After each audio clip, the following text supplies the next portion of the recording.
Hi, it's me, Dennis Lee from soccer10.com website.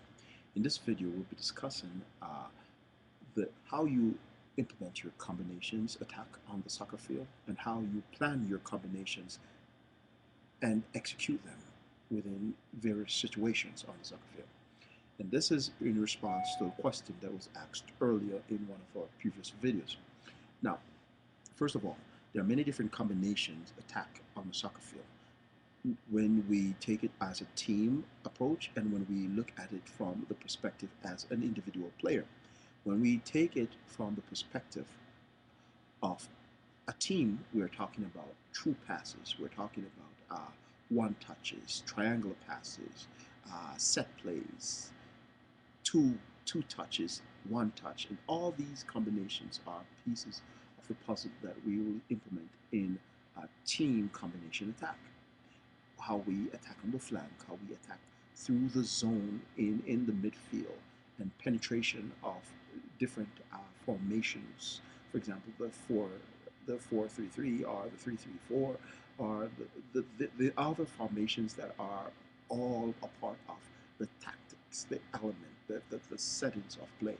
But when we approach it from an individual player perspective, we're talking about how the player, as a single player, approach his combination, how his thought processes works in his execution or implementation of his tricks.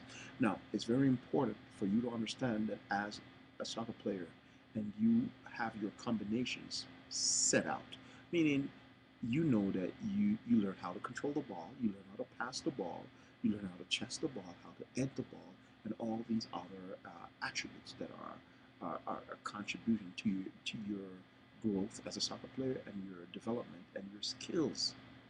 Now, on the soccer field, it's totally different because now you have to put all these tools and all the knowledge together. And if you don't have the right combination or the thought process to execute these tricks or these training that you have gathered over the years, what happens is your combination might somehow be inversely proportional to your learning, meaning the more you think you know or you have learned in training is the poorly you perform in a real game. You might have seen player with these mindsets, meaning that they're good in training, but in the real game they perform slouchy and not so effective. Now, when you're planning your combination attacks, it's very important for you to have some simple thought process. You could get a piece of paper, draw some triangles, or draw some squares with some arrows on them, and then you say, okay, if I'm going to control the ball, these are the things that I would do. One, two, three, four. If I'm going to take a shot and I'm in the position to take a shot, one, I will make sure my non-kicking foot is approximately 9 inches.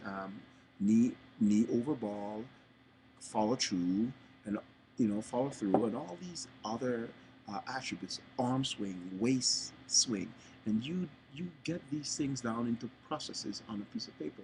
And if you do these things and plan these small implementations for executing your craft or the things that you have learned, now you take it onto a bigger scale when you're looking at attacking your opponents.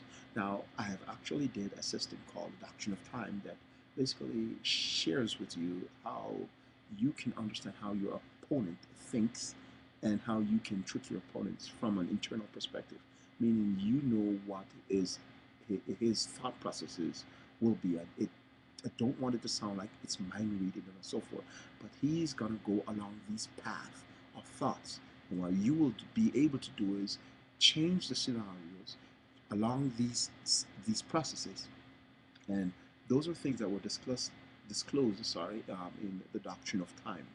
Now, I hope and trust that this video allow you to see some things that we talk about planning your combination. It's important. Diagram them out. Diagram out what you're going to do for the game. Don't just think about it, okay? And even if you think about it, please sit down and visualize yourself doing these things. For example, before the game, no matter how hard the game is going to be, if the team is the greatest team, the hardest team that you're going to play, what you need to do is sit back, get a drink, and not beer, a glass of milk or chocolate milk and so forth, a soda, kick back, relax, meditate on the game, concentrate on what you want to do or what you want to to to to leave as a lasting impression on that game. Problem is, do not try to think about all that you're going to do, all those fancy tricks, those little Ronaldinho tricks that you might see on YouTube, those messy tricks that you see. Concentrate on you being yourself, because you do not want to have conflicting imagery, so to speak, your self-image conflicting with the image that you're portraying on the soccer field when it's totally different from who you really are. In other words, you're just an imitator, you're not being yourself.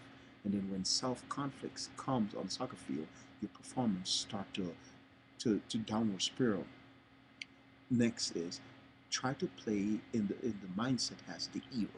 You're trying to save your team. If you play in this perspective, you're trying to save or help your team, you'll do more and you'll be able to contribute more, you'll have more energy, because it's human nature to try to help, and it's human nature to try to be the strong one, to lead and to win. And if you are not able to do this as a leader or trying to lead your team, try to see in your visual imagery of the game, before the game, how or what would happen if your team loses or lost this match. Picture them, each players, how they'll cry. Picture them, how they'll whine. Say to yourself, how would you feel? And visualize the loss. And sometimes the loss will propel you towards doing well in the real game, because you saw them, how they felt. You experienced it, and you saw the impact. You saw how your school will look at you. And then what will happen is it will make you try to play the best game possible. And if you play the best game possible, even if you still lost, what happened was you played the best game of your life at that moment in time. And then now you need to take from the game that you have lost, go home, tear it apart, look at all what happened. Don't look at, oh, he made us lose. It was John's fault that we lost the game. I missed the penalty. Do not look at it like this. Look into the game, because the losses are the games that you have lost. Remember this. Games that you have lost are games that are training you to win a bigger game. A month from now, a week from now, and if you understand what went wrong in this game, it could be some simple thing, bad touches, bad combination attacks. You didn't take the initiative as an individual player. You were just only bouncing the ball around, and no one wanted to take the initiative as an individual player and change up the patterns. I will do another video about the one-man army and let you understand more about an individual player, a player who is equipped with the skills and the tools that even if his teammates step back, he's capable of taking on the entire field all by himself. And I'll sound crazy, and I'll sound selfish, but this is what the one-man army soccer player does. And I hope and trust that this video was very informative.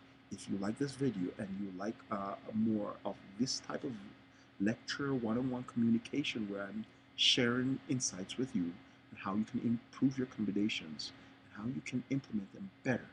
If you don't get anything from this video, make sure before your games you implement the visualization.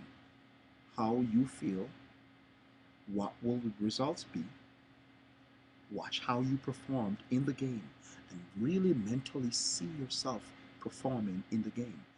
Do not just see yourself doing the tricks. See yourself passing. See yourself creating the opportunities. See yourself running physically fit. Do not just see yourself running, because if you contemplate